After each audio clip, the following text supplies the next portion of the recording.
வணக்கம். வர October 15th நம்மளோட ட்ரைனிங் செஷன் ஆரம்பிக்கிறோம். நிறைய இன்ட்ரெஸ்டிங் திங்ஸ் இருக்குது. 6 months பீரியட் கண்டினியூஸாக நம்ம வந்து டெய்லி பேசிஸில் மார்க்கெட் பற்றி நிறைய டீட்டெயில்ஸ் நம்ம தெரிஞ்சுப்போம். ஒன்று அட்வான்டேஜ் கம்ப்ளீட்டாக பிகினிங்கில் இருந்து வாட் இஸ் ஸ்டாக் மார்க்கெட்லேருந்து ஆரம்பித்து கம்ப்ளீட் அட்வான்ஸ் லெவல் வரைக்கும் நம்ம போகிறோம். Including option analysis, option greeks touch பண்ணுவோம், ஆப்ஷன் பையிங் செல்லிங் ரெண்டுமே நம்ம எடுப்போம். Swing trading, investment, long term investment, trading physiology, money management கம்ப்ளீட்டாக இருக்க போகுது. It's a package, right? Details வேணும்னு சொன்னால் எங்களோட கால் சென்டர் நம்பருக்கு கால் பண்ணுங்கள். 9444468888க்கு. இன்ட்ரெஸ்டிங்காக இருக்கும், பார்ட்டிசிபேட் பண்ணுங்கள். இன்றைக்கு மார்க்கெட் பர்ஃபெக்டாக ஒரு டாப்பிங் டெயில் கொடுத்துருக்கு. நல்ல மேலே போச்சு. ஒரு சின்ன குட்டி கேப்பப்போட ஓப்பன் ஆச்சு. ஆல்மோஸ்ட் ரிலையன்ஸ் ஆகட்டும், ஹெச்டிஎஃப்சி ஆகட்டும், மேஜர் ஸ்டாக்ஸ் எல்லாமே வந்து இன்றைக்கி சப்போர்ட் பண்ணிச்சு. மேலே போகிற ஸ்பீடு பார்த்தால் அந்த 25,400 க்ராஸ் பண்ணி தான் நிற்கும்னு நினச்சேன். அல்ப ஆசை, ரைட்? அண்ட் மத்தியானத்துக்கு மேலே, மத்தியானம் வேணால் ஒரு 11:30-12 மணிக்கு மேலே அப்படியே சரிய ஆரம்பிச்சிச்சு. நீங்கள் எடுத்து பாருங்களேன், இன்றைக்கி இன்டர்நேஷ்னல் மார்க்கெட்டில் பட்டு கேவலமாக நேத்தாச்சும் வந்து ஹான்சனும் சைனாவும் கீழே விழுந்துச்சு. இன்றைக்கி வந்து ஹான்சனும் கீழே விழுந்திருக்கு, ஆல்மோஸ்ட் 1% பக்கமாக விழுந்திருக்கு ஹாங்காங்கோட மார்க்கெட்.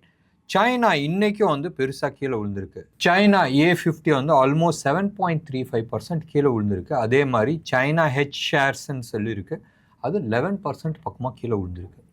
இன்டர்நேஷ்னல் மார்க்கெட் எல்லாமே வந்து நெகட்டிவில் இருக்குது. யூரோப் எல்லாமே வந்து ஃப்ளாட் நெகட்டிவாக இருக்குது. நேற்று கோல்டை வந்து போட்டு மிதிச்சாங்க, ரைட்? எனக்கு வந்து ஒரு லாஜிக் வந்து புரியல. அதாவது மார்க்கெட்டில் வந்து எஸ்பெஷலி பாண்ட் மார்க்கெட்டில் வந்து ஈல்டு கர்வ் வந்து மேலே ஏறுது. அப்போனா இன்டர்நேஷ்னல் இன்ட்ரெஸ்ட் ரேட்டை குறைச்சியும் ஈல்டு கர்வ் மேலே போயிட்டுருக்கு. அப்போ people are interested in the bond market.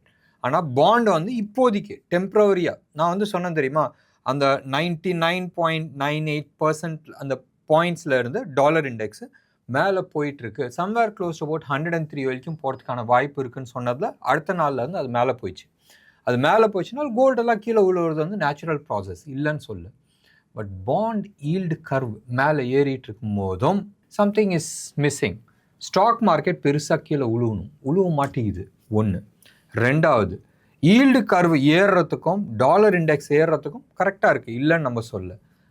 நம்மளோட ருப்பியும் வந்து வீக் ஆகிட்டு இருக்கு, அதை பற்றியும் எந்த விதமான சந்தேகமும் கிடையாது. பட் மார்க்கெட் பெருசாக வந்து சரிய மாட்டேங்குது. வெயிட் பண்ணி பார்க்க வேண்டிய ஒரு சூழ்நிலை. இது ஒரு சைடு இருக்கட்டும். இன்னொன்று, செல் இண்டியா பை சைனா. நேற்று இந்த கதையெல்லாம் நான் சொல்லியாச்சு, ரைட்? எல்லா ஃபண்ட் மேனேஜரும் ஒரே ஒரு ஃபண்டை வச்சுக்கிட்டு இங்கேயும் மூவ் பண்ணிகிட்டு இருக்க மாட்டாங்க. ஸோ இது ஒன்று.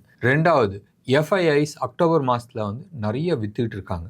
இன்னைக்கு எடுத்துக்கிட்டோன்னா க்ளோஸ் டு அபவுட் 4,500 crores பக்கமாக 4,562 crores வந்து விற்றுருக்குறாங்க. நம்ம ஆளுங்க ஆல்மோஸ்ட் 3,508 வந்து வாங்கியிருக்கிறாங்க. அது வேறு விஷயம். பட் ஓவரால் மார்க்கெட்டில் வந்து ஒரு ஸ்டெபிலிட்டியில் கிளாரிட்டிஸ் இல்லாத இருக்குது. இன்றைக்கி வந்து இப்படி ஏறி 11:30-12 மணிக்கு மேலே கீழே வந்து க்ளோஸ் ஆகும் போதும் உச்சத்தில் வந்து ஆல்மோஸ்ட் ஒரு ஸ்டேஜில் வந்து ஒரு 150 பாயிண்ட்ஸ் ப்ளஸில் இருந்துச்சு. பட் க்ளோஸ் ஆகும்போது -31 ஸ்பாட்டு. ஃபியூச்சர்ஸ் வந்து -12.5, ரைட்? இன்ட்ராடே ஸ்விங் வந்து 307 பாயிண்ட்ஸு. லோக்கும் ஹைக்கும் எடுத்துக்கிட்டா 300 points, 307 points. Bank Nifty 725 points swing. Close ஆகும்போதும் வெறும் 7 பாயிண்டில் வந்து க்ளோஸ் ஆச்சு பேங்க் எக்ஸ்பைரியில். பட் இன்ட்ரெஸ்டிங் என்னன்னால் நிஃப்டி ஆல்மோஸ்ட் 137 பாயிண்ட்ஸ் வந்து ப்ரீமியமில் இருக்குது. பேங்க் நிஃப்டி ஆல்மோஸ்ட் 393 பாயிண்ட்ஸ், 400ன்னு வச்சுக்கலாம், 7 பாயிண்ட் சேர்த்தா 400 பாயிண்ட்ஸ் ப்ரீமியமில் இருக்குது. இன்ட்ரெஸ்டிங்காக இருக்குது. பார்க்க வேண்டியது வந்து அடுத்தது என்ன பண்ண போகுது. ஏன்னு சொன்னால் இன்னைக்கு அப்படி நேற்று எட்டி அப்படி 25க்கு மேலே க்ளோஸ் ஆச்சு. இன்றைக்கி எட்டி 25 கீழே வந்து க்ளோஸ் ஆகிருக்கு. க்ளோஸ் ஆகும்போதும் ஸ்பாட் வந்து 24,982. பட் ஃபியூச்சர்ஸ் வந்து எஸ் மேலே தான் இருக்குது, 25,115, ரைட்? நம்ம வந்து ஃபியூச்சர்ஸ் பற்றி தான் நம்ம பார்ப்போம். ஸோ ஃபியூச்சர்ஸை பொறுத்த வரைக்கும் இன்னும் ஒரு 115 பாயிண்ட் மேலே தான் இருக்குது. சரி, மெயின் மேட்ருக்கு வரலாம். மார்க்கெட் என்ன பண்ண போகுது?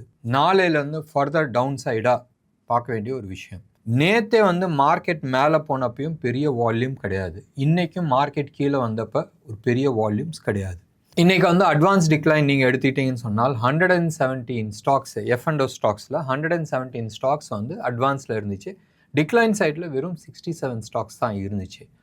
அண்ட் எப்பயுமே வந்து ஹீட் மேப் நம்ம பார்க்கும் போதும் ஹீட் மேப்பில் வந்து உங்களுக்கு ஓரளவுக்கு தெரியும் ஷார்ட் கவரிங்காக லாங் பில்டப்பான்னு நீங்கள் எடுத்துக்கிட்டிங்கன்னு சொன்னால் ஷார்ட் பில்டப் வந்து ரொம்ப கம்மியாக தான் இருந்துச்சு. ஷார்ட் கவரிங்கில் வந்து ஒரு 30-35 ஸ்டாக் இருந்துச்சு. லாங் பில்டப்பில் தான் நிறைய ஸ்டாக்ஸ் இருந்துச்சு. பட் இது எல்லாமே வந்து ஷார்ட் கவரிங்கில் தான் மேலே போச்சுன்றது என்னோட பர்சனல் வியூ.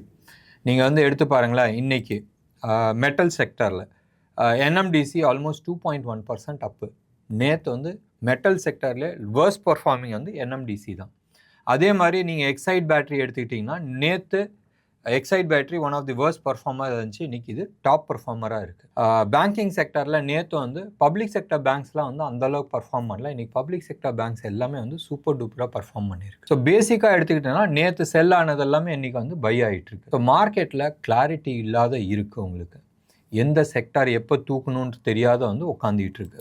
நீங்கள் வந்து ஓவரால் மார்க்கெட்டில் எடுத்துக்கிட்டிங்கன்னா cement, telecom, oil and case, banking, FMCG இதெல்லாம் வந்து நெகட்டிவ் சைடில் இருந்துச்சு.